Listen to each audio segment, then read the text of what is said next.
What a spectacular first full day of the conference. Thank you to all of our speakers. Before we get to our keynote speaker, who is wonderful, I just wanted to say a few thank yous.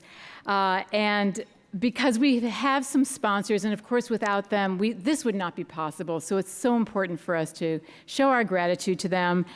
And I want to start out by thanking our platinum sponsor, the Brooks Institute for Animal Rights Law and Policy.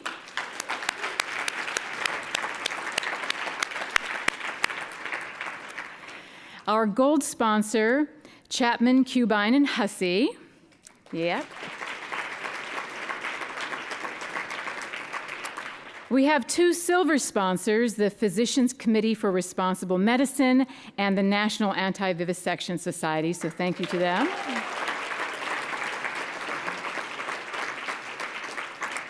We also have two bronze sponsors, Carolina Academic Press and Wuxley Movement.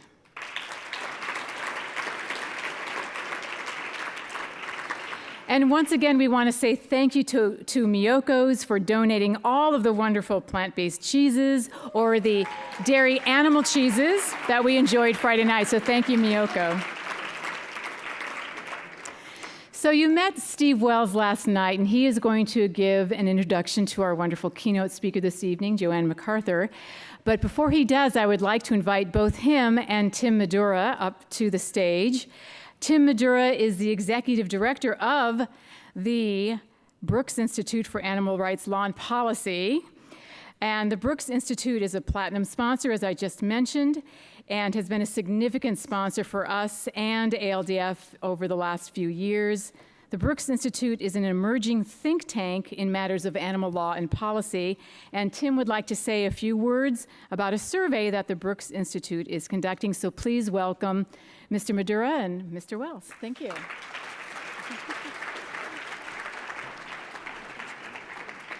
Well, good evening. So you have a glimpse of the Brooks Institute, but you've never heard of the Brooks Institute before tonight. And we are an emerging think tank. We are blessed to have been well funded by a man named Brooks McCormick, who died a few years ago and wanted to leave a legacy of a paradigm shift or a new renaissance in animal well-being. And so we are going to take a whole new approach, we believe, because we can, of having a collaboration of national experts and asking the question, what can we do different? What can we do new? And do it in a collaborative way. One of our mantras is, failure is not doing something new, not trying something new. And so in that regard, one of the things we're going to be doing, besides collecting numerous national experts into various realms of discipline focus, is ask the question, can we do something new in the articulation of animal sentience and cognition? And you might ask, well, what is that going to be? And my answer to that is, I don't know. Hopefully you will tell me.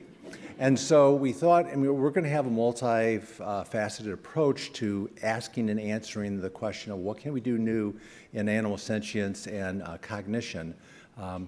How do we approach media new? How do we get into entertainment new? How do we address the legislatures in a new sort of way? I don't know. But, there will be various ways we're going to do that. But one way is to ask many people looking for that needle in the haystack of what do you think? What are your perspectives? What are your suggestions? So on your table, you will find a card that introduces the online survey, and we would hope that you will take the card. The cards are available on your table. They're at the registration desk. The link is available in the app. So there's various ways that you can access it and participate with us to ask, can we do something different? And we just want to collect not only hundreds, but we want to collect thousands of potential ideas and see if we can find that needle in the haystack. So thank you for doing that for us.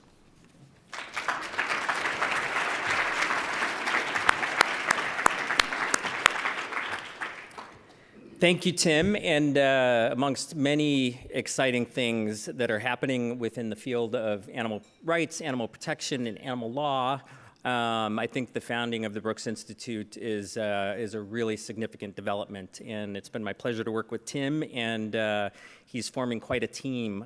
So that's definitely something to watch out for. So how's everyone enjoying the conference so far?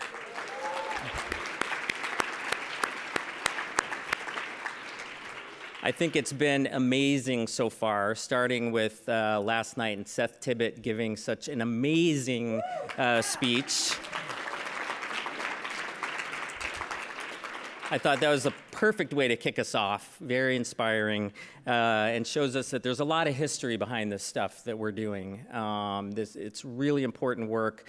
I view animal rights and the concept of fundamentally changing the way our laws and society view animals as one of the most important social justice movements of our time. And when I see this room full of people, and this is amazing, given that I've been coming to animal law conferences for 18 years, this is just amazing to see so many people doing this work. Very inspiring. I want to thank the folks who provided the food, and also to our servers tonight here at the Marriott. I want to give them recognition. I think they've done a great job. We thank you. The bartenders always appreciate tips. And then it's my pleasure to introduce another amazing speaker, an amazing human being doing this work, Joanne Macarthur. I was lucky enough to see Joanne speak. We had her attend. We were doing an animal law symposium in Los Angeles last year, and it was the first time I'd heard Joanne speak, though I was aware of her work tangentially, and it was just really, really incredibly moving, both inspiring, sobering, but always very positive. And I don't know how she pulls it off, but she really manages to show us the truth about what's happening to animals in factory farms and animals in captivity, but also managed to keep us hopeful and inspired and so forth. So you're really going to love her talk. She got a standing ovation in LA, and really, really deserved it. I mean, really brought tears to people's eyes. She's the founder of the Unbound Project, which recognizes the incredible work that women in this movement are doing. She's the creator and keeps a service called We Animals, which curates her photographs and makes them available, which has helped hundreds of animal protection nonprofits who take advantage of the great work she's done in gathering those pictures. She was also the subject of a really remarkable documentary by a Canadian filmmaker named Liz Marshall called The Ghosts in Our Machine, that really focused on the work that she does. And it was a really great movie. I was fortunate enough to attend the premiere in Los Angeles with Liz Marshall, and we got to talk about this. And if you get a chance, definitely see the movie.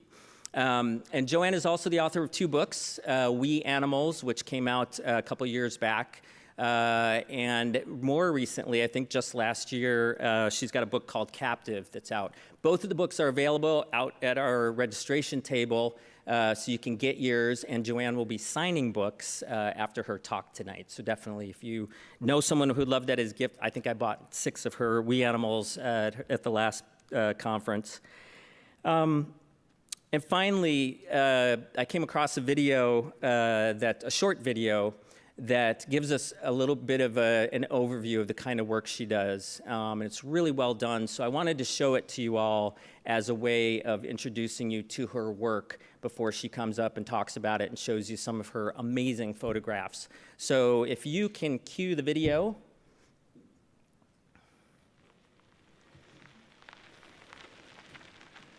These woods are lovely, dark and deep, but I have promises to keep, and miles to go before I sleep, and miles to go before I sleep.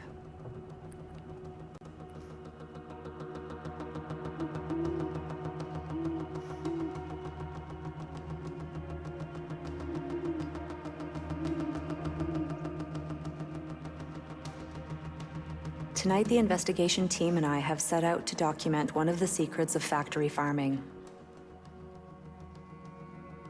The images I'll shoot tonight will haunt me for months to come, but they hold the key to helping millions of animals. Like a blanket, the darkness enfolds me. I breathe in the crisp air and look up at the moon. These surroundings calm me. They sharpen my senses, as they've done so many nights before. Every investigator knows that nightmares are not born of darkness. They emerge under industrial fluorescent lights. This is how modern-day chickens are raised. The barn feels more like a field of chickens. And in here, they're treated much like crops.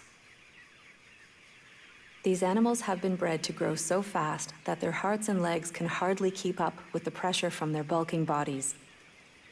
We haven't spent more than a minute here before we can see the dead scattered amongst the living. To some, death comes quickly. Others wither slowly away.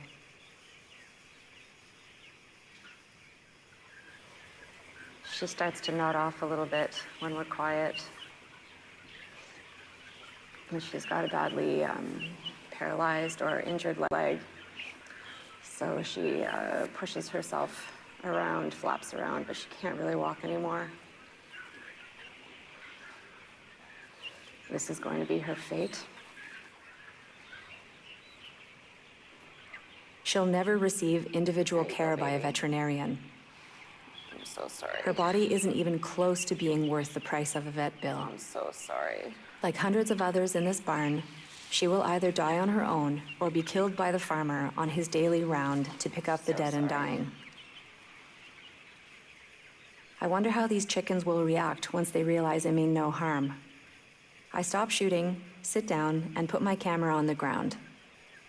At first, they're still cautious, but soon the bolder birds start to get closer. They're curious. Soon I find myself surrounded by a sea of chickens. I'm covered in chickens right now. They're clambering to get up here. There's tens of thousands of birds in here, but you know, if these guys were at Farm Sanctuary or at any sanctuary, they would have a name. And it's just so different here. Here they're not individuals. I always had a love and a concern for animals, but I was in my 20s before my relation to chickens changed. My mom had pet chickens at home, and I fell in love with their charming ways and their quirks. But at the same time, I was eating chicken for dinner. I was quick to realize that these animals were no different from the dogs and other animals I so adored.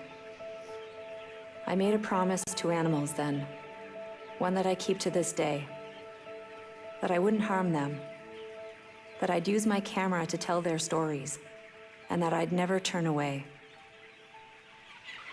This chicken has never been pet before, and she loves it. I mean, chickens just love this. She's settling down onto my hand.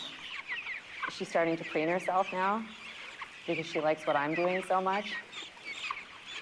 Look at this. She's settling into my hand because it's warm. She's happy. Yes. Yes, I like you too.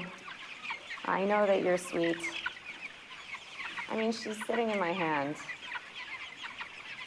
I'm feeling her little heartbeat. As dawn approaches, our time here is running out. It's time to leave.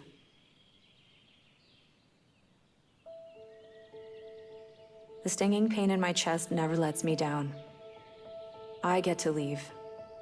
They don't. Keeping people in the dark enables this industry to exist without scrutiny. Photography is my contribution, my way of shining a light in that darkness, my way of creating change, my promise. You too can make a promise to not cause harm, to look, to really see, and to never turn away.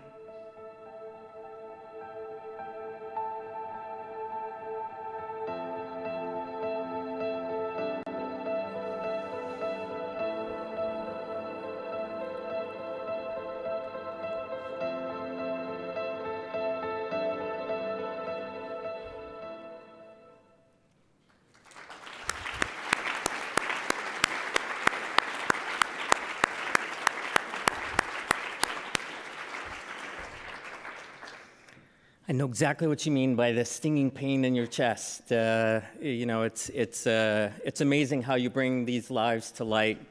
And I often say, the fundamental problem for animals in our society is that our laws still consider them property, essentially things. And in my mind, there's no one who's doing a better job of showing us that these are not things, these are not property, these are individual beings, individual lives that have meaning. And I think that's so important for all of us to understand, and it's really what we're fighting for together. So please join me in welcoming Joanne Macarthur.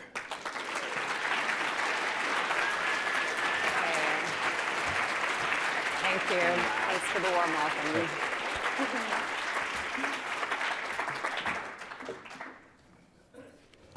Sorry to make you cry, and I haven't even started yet.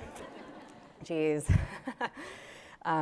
Yeah, those birds make me cry. Can everybody hear me okay? Is that all right? Good. First of all, thank you to the ALDF and everyone here. Stephen, for the warm welcome. Thank you for inviting me to speak about the animals I love so much, the animals I have such a concern for. And it's really an honor to be amongst so many fantastic people. This presentation is called Seeing the Survivors and the Victims of the Anthropocene. I took this image just recently in Turkey, the animals in transport, which is a big focus for me this year. But how many of you have heard of or seen the film Anthropocene by Ed Burtynsky? Really, really famous photographer, extremely influential guy. I love his work. And this film is basically about human planetary domination. And he covers mining. It's a beautifully shot film. It covers mining and overpopulation and climate change and habitat loss and the killing of wildlife. And I was so happy this was coming out.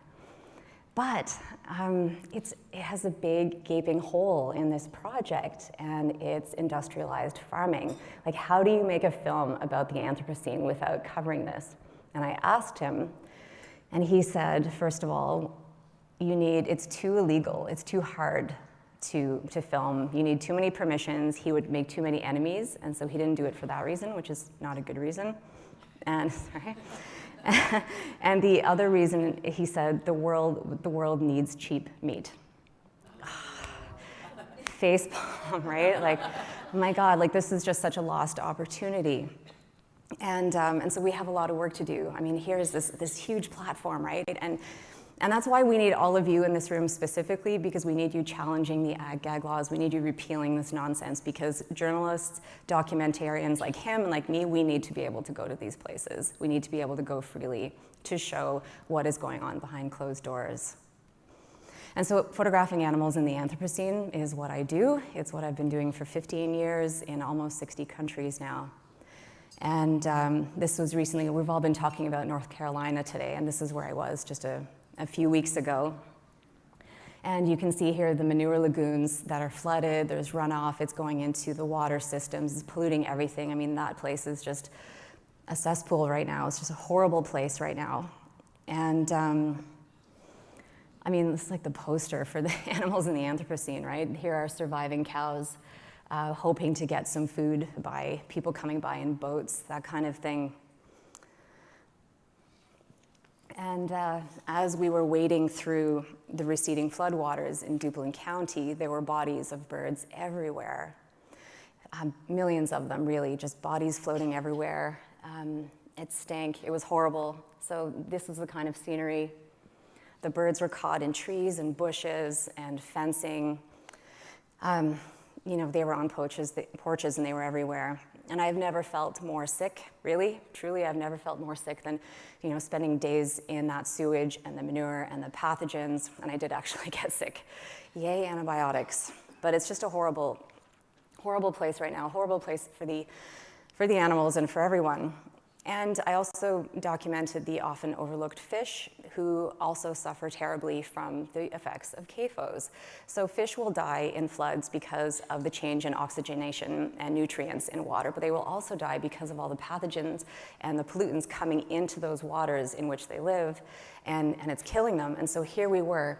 There were easily over 100,000 dead fish here. And you know, people were just walking their dogs, and the smell was awful, but they're like, you know, it just didn't matter. And this is Elske herring. She's one of the many people who've been affected by CAFOs in the area, and we've talked about that today. And her family has been there for centuries. And she's the youngest of 15 children. She was born in this house. This is where she lives. But over the years, the CAFOs grew up all around her, and she was powerless to fight this.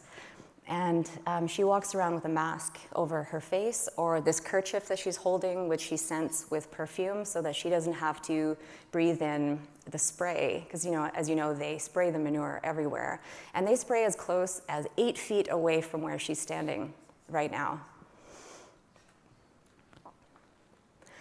And there weren't many people down there documenting this tragedy. It was very difficult to do so because they did not want people like me around.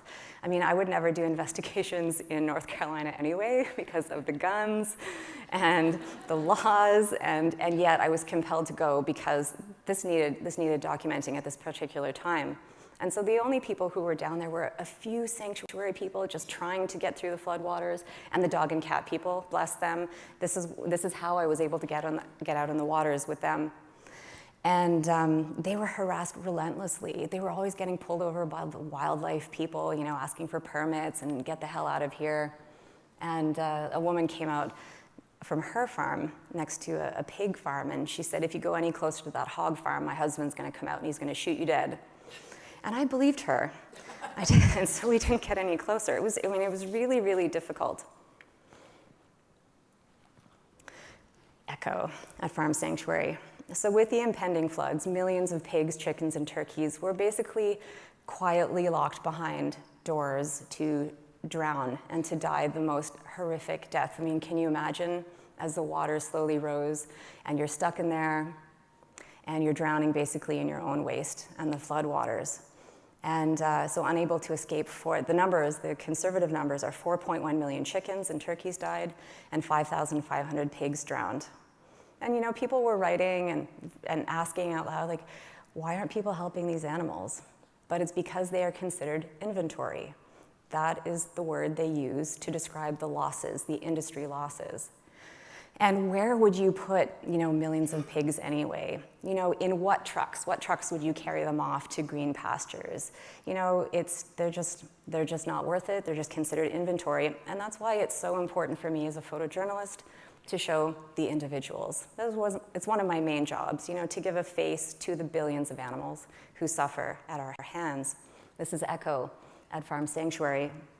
And I mean, look at that expression, this turkey's expression. And so important to give a context and a story and get us up close, you know, face to face with these animals.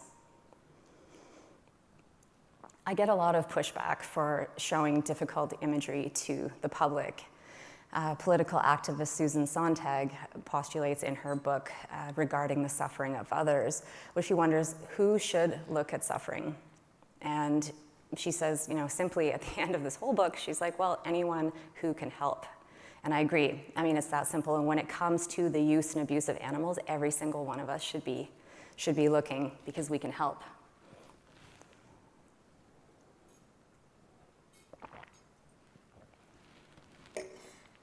And I realize, it took me a while to realize, but I do realize that I am asking a lot of the audience when I'm showing them images like this. I think that people are innately compassionate, most people. And to see this sort of imagery, I mean, they want to turn away from it not because they're jerks, but because actually it's painful, they're compassionate, and they care. But it really is a double whammy because I'm also asking them to confront their complicity in what they're seeing. And people don't want to do that. They don't want to make time for that. And so I ask very politely, this is very Canadian of me, please don't turn away. I'm not shouting at anyone, I'm saying please don't turn away. And And it's working, and I've been doing this. It's been a real slog for a long time, but more and more people are looking, more and more there's a really big demand for this work that I'm doing, which, well, I'll tell you, we're just starting to tell people that my project, We Animals, is becoming We Animals Media. We're evolving. So what started out as a girl with a camera just going around everywhere is now a team of creators. So we have filmmakers, an additional photographer, and lots of writers. And we're really, really happy to be going in that direction. It's like a big responsibility, but it's okay, I'm up for it. And thanks.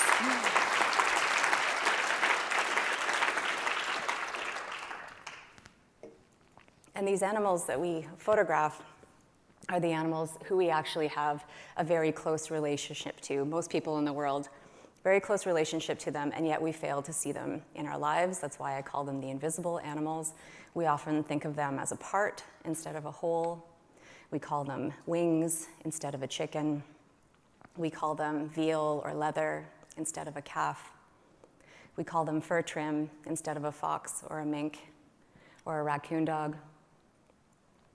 They are the animals we use in medical research. They are the animals who are working. And they are the animals who are used in religious practices and sacrifice, and on and on.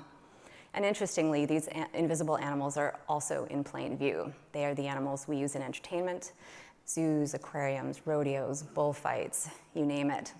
And that's the subject of my most recent book called Captive. So the numbers are staggering. But there are the lucky few, and it's important to share those stories, and not to give you a false sense of comfort or hope, but just so that we can imagine new futures and different realities and work towards those. And that's why sanctuaries are so important. It's why the stories are so important. I do love to share those. This story starts with the landing of a plane that is carrying 1,100 birds. There was a farmer on the west coast of the US. I'm in the US, I don't need to say. Here. There was a farmer on the west coast who had 3,000 hens. He was a hen farmer and he had a change of heart, and he didn't want to kill these remaining 3,000 birds. And so he asked sanctuaries, hey, can you take my 3,000 birds, which is a lot. But people banded together, and some were able to take 10, 100, 1,000. And of these 3,000 birds, 1,100 were flown to the East Coast to sanctuaries. And they were transported in a charter flight by an unknown benefactor who donated the funds for this charter flight. And people affectionately refer to this person as the henefactor. And so the henefactor's plane has landed, and everyone's that's Susie, and everyone's really nervous about how the birds have done, because they have lived in these conditions their entire lives, and they don't know how the birds, what kind of conditions they'll be in, and how they've fared during the flight. And so the plane has landed, and we've gone from 3,000 birds to 1,100 birds, and then 10 per crate. And I just love the looks on the people's faces here. Like, they cannot wait to get their hands on these birds and free them. And here they are touching down on ground at Sanctuary for the first time. The birds were not in great condition, and so they were given subcutaneous fluids. They were all given excellent medical care. Their nails looked like this because they'd been standing on caging their entire lives, and they had mites, and so they were given a dust bath. And here we are, down to one of those 3,000. And really, that's one of billions every single year. A face, a name, a story, a context. As I mentioned, a big focus for us at We Animals Media has been animals in transport, because it's something that's overlooked generally, but also with the public. If you think about eating animals, you don't think about all those things they go through, all those extraordinary circumstances, like these animals on the Bahija. This is a ship called the Bahija that's arriving in Israel. These photos are from a few months ago. Now, these animals have spent 3 weeks on these ships with the tossing and turning and the cajoling and the crowding. There is so much death on these ships, and it's just generally unreported, even though there was a fantastic expose on this recently. The public is starting to know, so we went to great lengths to get out on a ship ourselves to meet the ship as it was coming in. And here are some of the images that I got. People need to know just how grueling it is for these animals.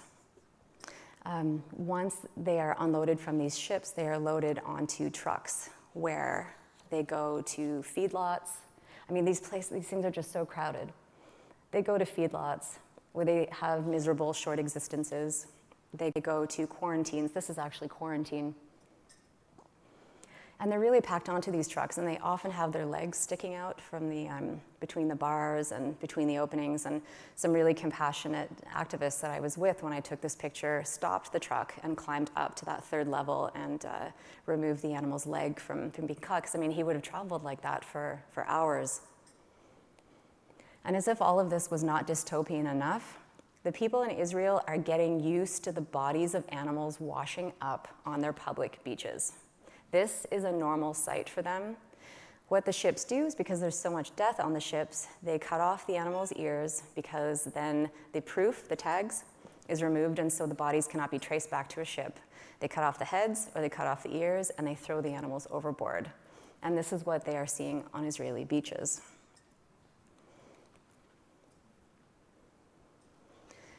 From there, I went to Turkey, the Turkish-Bulgarian border, also to photograph animals in transport. Animals come from all over Europe, funneling down into Turkey to be slaughtered. And I went specifically in the summer months when it's the hottest, because that's when the most laws are being broken. And I was there for a week.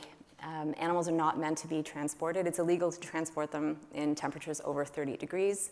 So we had our thermometers there, and this is what it looked like, the cramped conditions. The size, the scale of these things, I mean, I hope that gives you a bit of context. These trucks are 3 levels high. That's me climbing up to the third story of that truck to get images. You often see the ones on the first floor, but not on the second and the third. And these trucks are equipped with fans, which generally are not turned on, even in that crazy heat, because it runs down the battery of the truck. And these animals are so thirsty. They get crowded onto trucks with animals that they probably don't know, and then there's a hierarchy situation, so they're jostling for space, they're jostling for the water, and the animals tend to know where the water trough is, and so the strongest animal will guard that trough, and they're in the corners of the trucks. And also they get filled with feces really quickly, and they get filled with straw. And sometimes they just don't turn the water on. And so these are really thirsty animals, and if they get released, if they get let off the truck momentarily at the weigh stations, which is where this is, these animals are just jostling for water. It was so depressing. It was so depressing to see that. You know, that's the worst part of my work, really, is like facing these animals all the time, documenting how they live, and I can't help them, right? Like, I can't help these millions of animals that I see. And this is Ibo, a little calf, and he was named after the veterinarian that the group I was with, Eyes on Animals. They brought a veterinarian to help this calf, and the vet's name was Ibo.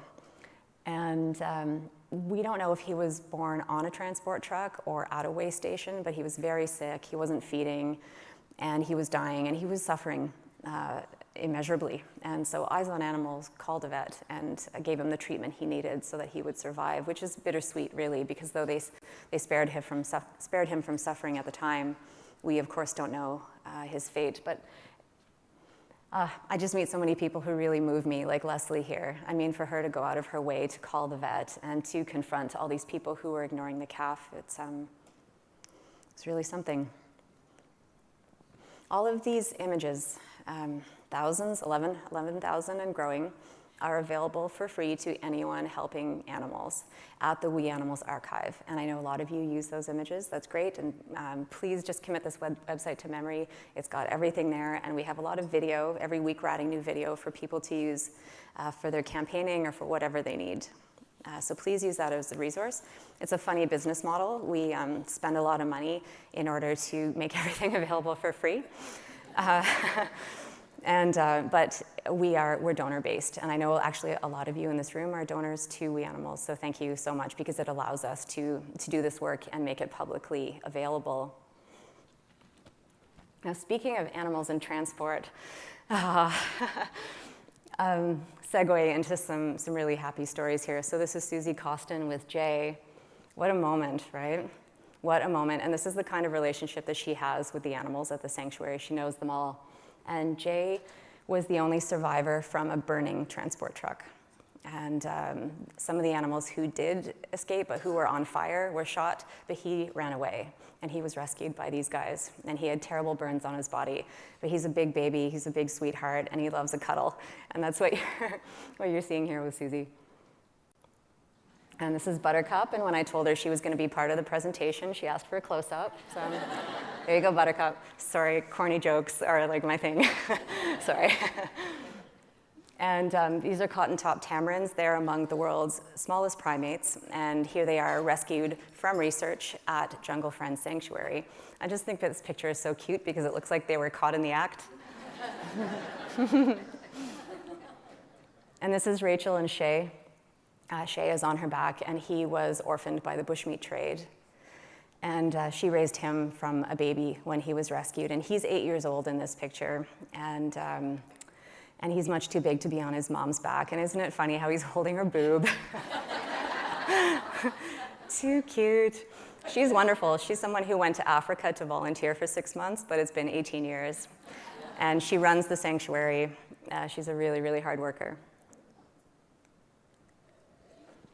Speaking of primates, this is Pepsi, a chimpanzee who lives at Save the Chimp Sanctuary. And he was rescued from research. And he's unique not only for those golden eyes, but because he has a foot fetish. And I tell you this because, I mean, we're all quirky, right? Like, even chimpanzees have their quirks. And I was being toured around the sanctuary by the founder, Dr. Carol Noon, and Pepsi saw me, and I was the new girl, and he'd never seen my feet. And he started hooting and hollering and pointing at my feet. And Dr. Noon said, oh, just show him your feet. We do what we can for them around here, you know, like, he's been in a cage for 35 years, show him your feet. So, he was very impressed. And something just so moving and special that they do at Save the Chimp Sanctuary is they give them a key in death. And they do this because chimpanzees who have been locked away know what keys are for.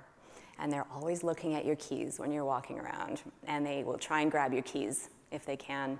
And it's because they know how to use them. And so ceremoniously in death, they cremate them with a key in their hand. Key to freedom. I did get to visit a few sanctuaries in Israel. Big vegan boom happening there and a lot of animal rights activism. It's pretty exciting. And it was a real balm for my soul to see Tamar and Yasmin. Tamar is on the left. And to see the trust that these animals regain in humans. These animals are so traumatized, and yet they love again and they trust again. This is Dino at Farm Sanctuary. Speaking of trust, what a smile, right? I took this picture long ago. I think I shot it on film. And I may get the story a bit wrong, sorry. But from what I remember, he was raised in a basement. He was just fed really, really crappy food.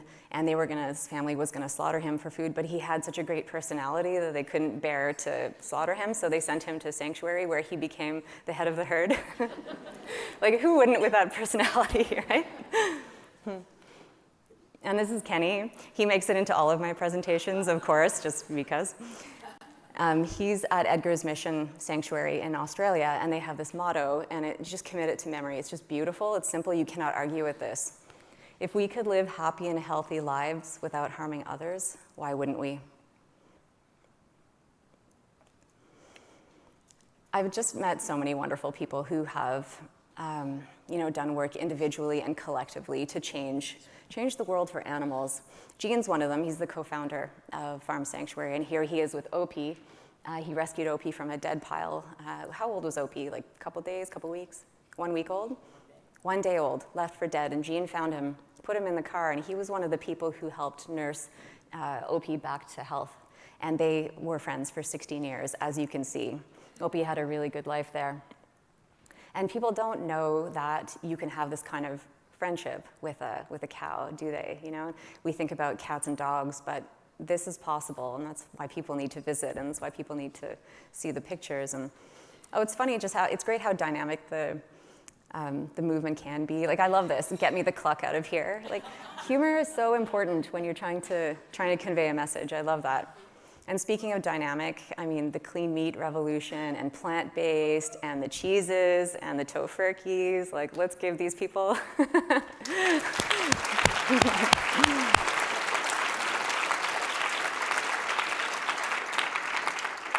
Yeah, I mean, I think that, this food revolution is really going to be the major tipping point for animal liberation. And this is Apollinaire Nduhudu, a beautiful man who works at Ape Action Africa. And then this is Picken in his arms. And she has also been orphaned by the bushmeat trade. And he's one of her rescuers. And don't ever get in a car with a gorilla. It's not advisable. It's funny how they would never transport a gorilla in North America like that, but things are a little lax. The rules are lax in Africa. They're like, all right, let's just get in the car. And I was sitting in the front seat nervously taking pictures, knowing I was getting something really unique, but also knowing that my life was at stake. This picture has won a lot of awards. And it's great because it gives me the opportunity to talk about all the other animals that I want to speak about, the domestic animals, basically. And I get invited to these wildlife conferences to speak on wildlife photography, and people are like, yeah, she's a wildlife photographer. No, I'm not. But you can call me that if that gets me to your conferences, and then I can talk to 1,000 people about all the animals, not just the charismatic animals. And so what am I? I mean, I'm not a wildlife photographer. I'm not a pet photographer. I say that I'm a photographer not of animals, but for animals. And like you guys, the animals are my clients. In all these travels and all this work that I do, I have noticed that it's often women on the front lines of animal advocacy worldwide. And I looked into this further, and I saw that indeed in Europe and North America, it's 60 to 80% women. And yet there's often men in a leadership role. And so I wanted to create a project that celebrates women and their work and shows the diversity of their work. So the team and I founded the Unbound Project. And I'd like to share some of those pictures with you. Of course, we have Jane Goodall. I mean, she's done more for animals probably than any woman in the world. So we have the big names. We couldn't do without them. But we also have all the people who are just toiling away in obscurity who are absolute heroes to me, like Lumka Galintete. She works in Johannesburg, and she's a first responder. So she's the person who gets in that animal ambulance when she gets a call at 3 in the morning to rescue, a dog that's been hit by a car or something like that. She just is tireless, and she's such a happy individual, and I love her. So we celebrate women like Lumka and women like Susie. Susie's one of my best friends, and I get to include you in this project. But I mean, of course, we're including Susie because she is such a trailblazer in the sanctuary movement. Also because of her knowledge of adult animals and geriatric animals, because these animals never reach those ages, and yet sanctuary people are rescuing these animals, and then they have to care, for these animals. And so the veterinary world is learning from Susie and learning from the sanctuary, and her brain is just like, whoosh. People are calling her from all over the world to get advice on how to care for adult and geriatric animals. And it's also very special to see Susie with the animals, and they love her and they know her. And we've made a short film about Susie, which I'll start now. But with the films that we're doing about Unbound, we don't want them to just to be, factual. Like, here's Susie, she's the National Shelter Director, and here are the numbers of animals they've rescued, for example. We want to get to know these women and what makes them tick and what makes them interesting. And so I think you'll really like this few-minute film that we're about to screen. Hi, Travolta. Hi, Stella. Hi, Diane. Oh, hi, Iman. You are very beautiful. You are a supermodel. Here comes your mom. This could go either way.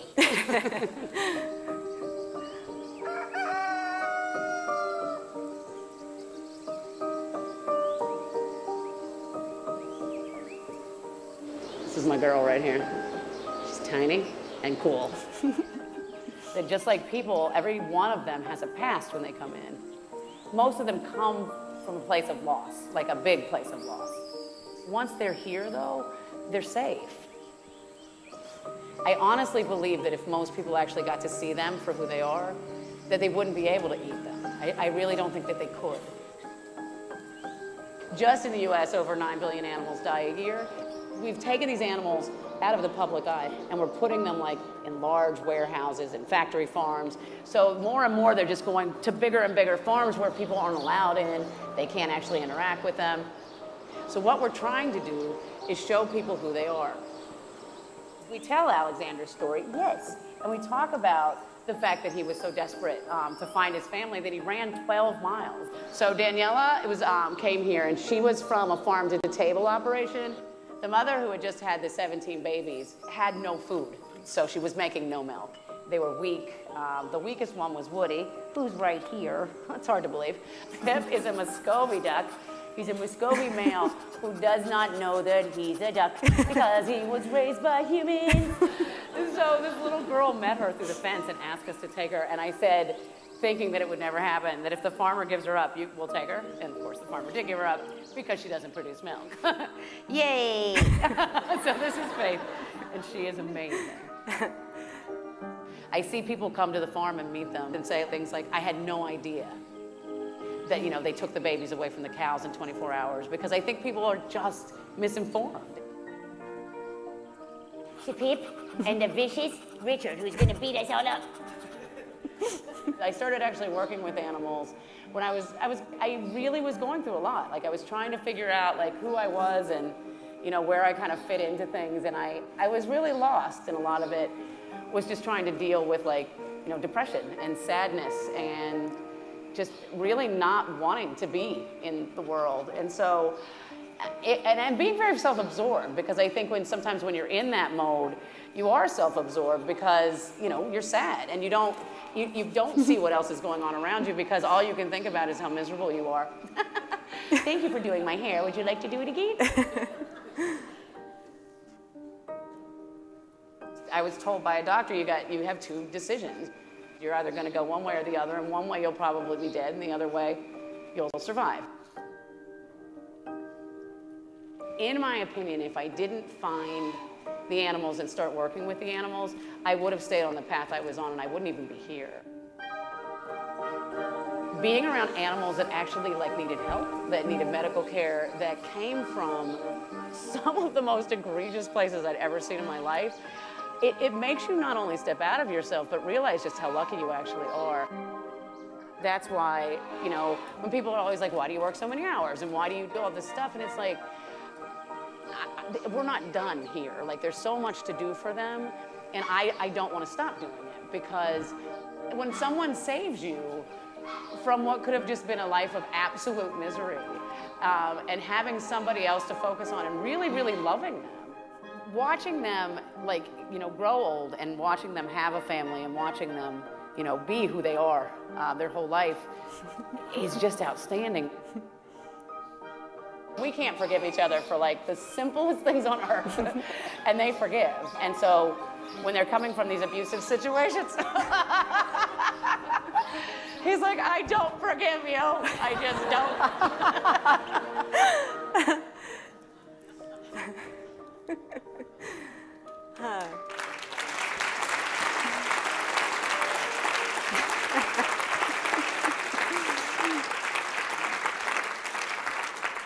I thought you would like that. Cora Bailey, also one of my favorite people on this planet.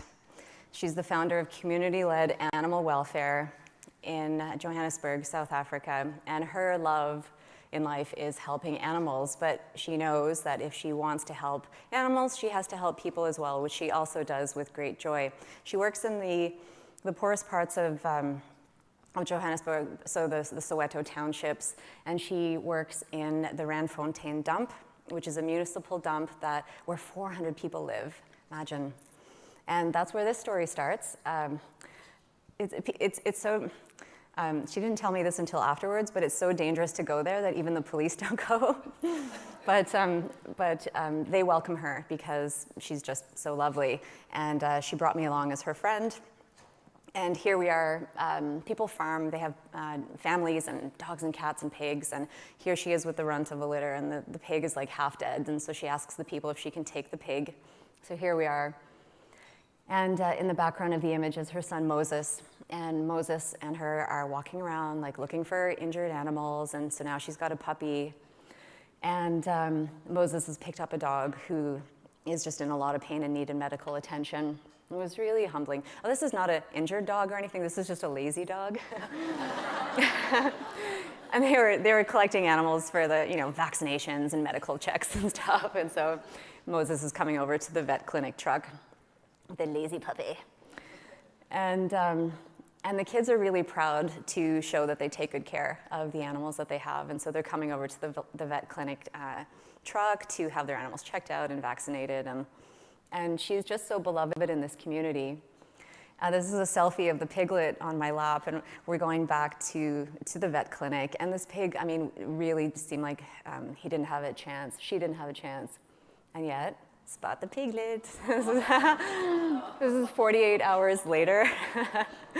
And she's 400 pounds now. Her name is Whammy. Her name's Whammy because she whams everything. And anyway, so yeah, Cora just works relentlessly, and she's, Susie talks about working these long hours, and that's what we do, right? When we just care so much, and there's so many individuals to help.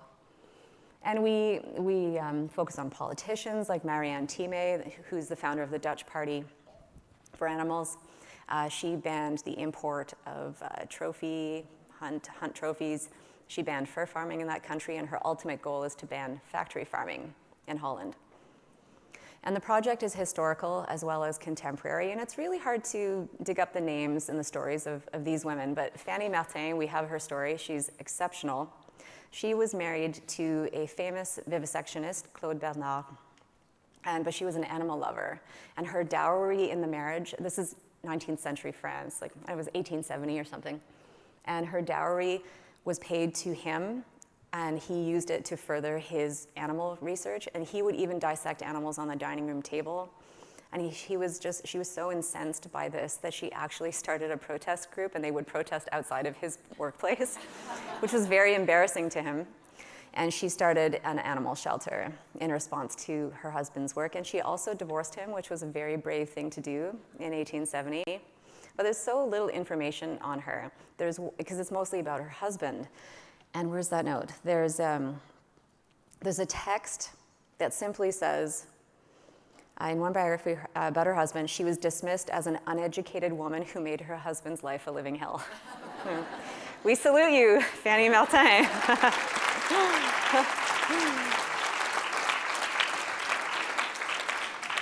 We're celebrating women entering the growing field of animal law, and some of the women in this picture are here, Sophie and Camille.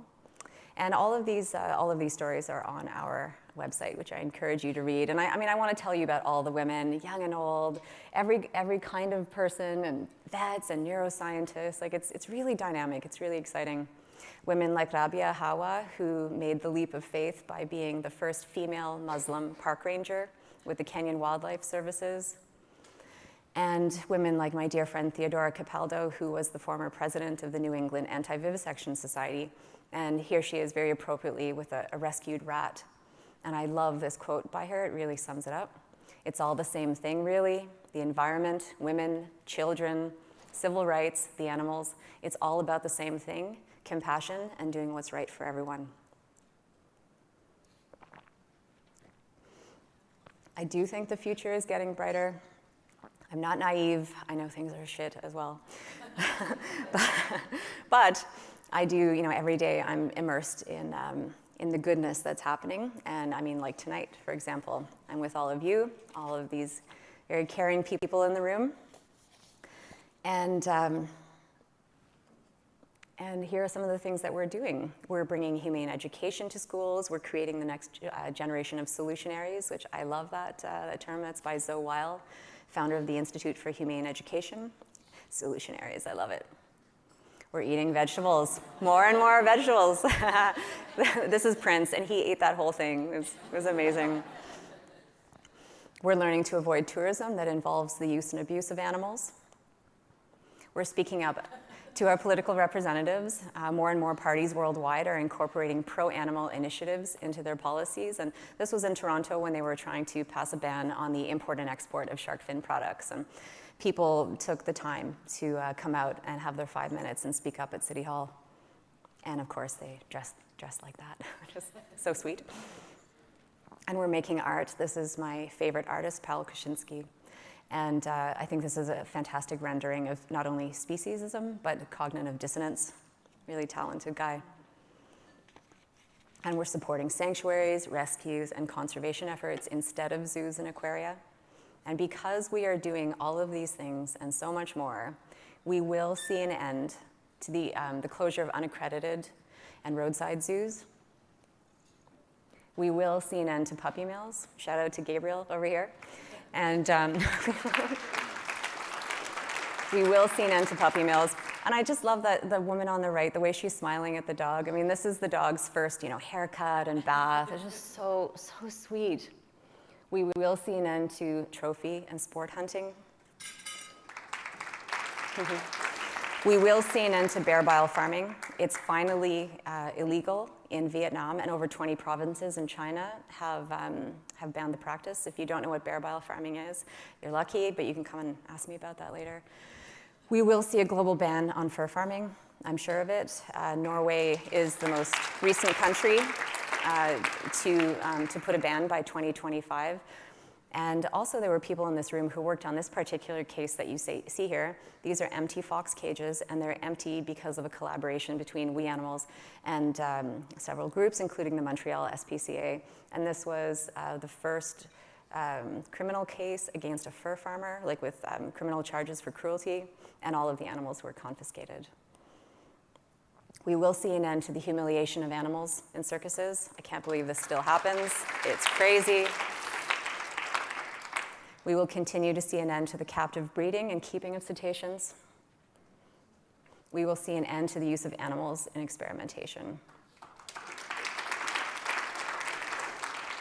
In this photograph, I was posing as a buyer of monkeys in Southeast Asia, and he's literally showing us his product. That's the word, his inventory, and that's going to end. I blurred out most of this picture. I mean, you can see what's going on, but it's just too horrific. And are we going to end factory farming? That's the big one, right? Are we going to? Yeah, good, good. We absolutely must. And we know that it's billions of animals suffering in these horrible places. And I want to bring it back to the individual because that's what I always do. It's so important. This gentle soul. This is someone I met a few weeks ago. When I had unprecedented access to photographing in a slaughterhouse. And what I saw there in him was trust and dignity. And yes, I do attribute that trait to this animal. He had dignity. And just before being led into the knock box, he was given water by the staff, which he drank, and he licked my hand, and he trusted. And this is how we treated him. And I want to live in a world where animals can actually trust us, because right now we don't deserve their trust. I want to live in a world where their dignity is protected and that they can trust us, where all animals have intrinsic and legal rights to live free from harm. What we do is hard work, I know, and that's why we need to work so hard for them. I came across this quote recently, and it really resonated with me, by Andrew Boyd. Compassion hurts.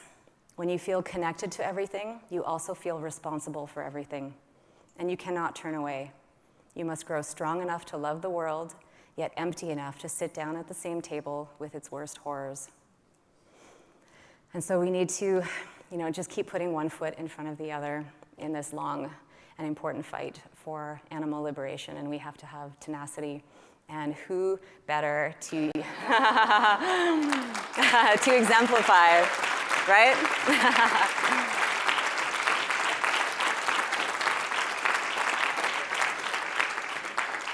Please tell me you're here, Joyce. Great. That was such a fun photo shoot, as you can see. So talk about tenacity, and holding fast. And so that's what I ask of you. Please all just hold fast for the animals. Every single individual needs us, and we all need you, and we all need each other. And I do want to end by thanking you for looking at these images. I know it's difficult, but you are a room of people who look and you don't turn away So thank you so much for that, everyone.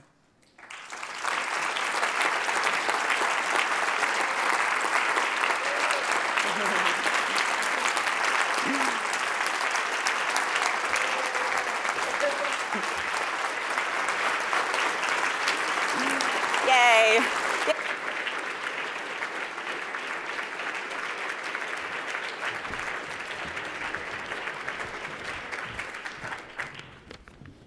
Good evening, everyone. We are the co-directors of the Lewis and Clark Animal Legal Defense Fund, and we just want to give another thank you to Joanne. That was such an inspirational speech. Thank you for your dedication and all the work that you do on behalf of animals. Just a quick reminder that Joanne will be signing books just right outside for about a half an hour. We can't recommend those books enough, truly. Thank you so much for sharing your time with us this weekend. It's meant a lot, and we hope you've had the best time so far.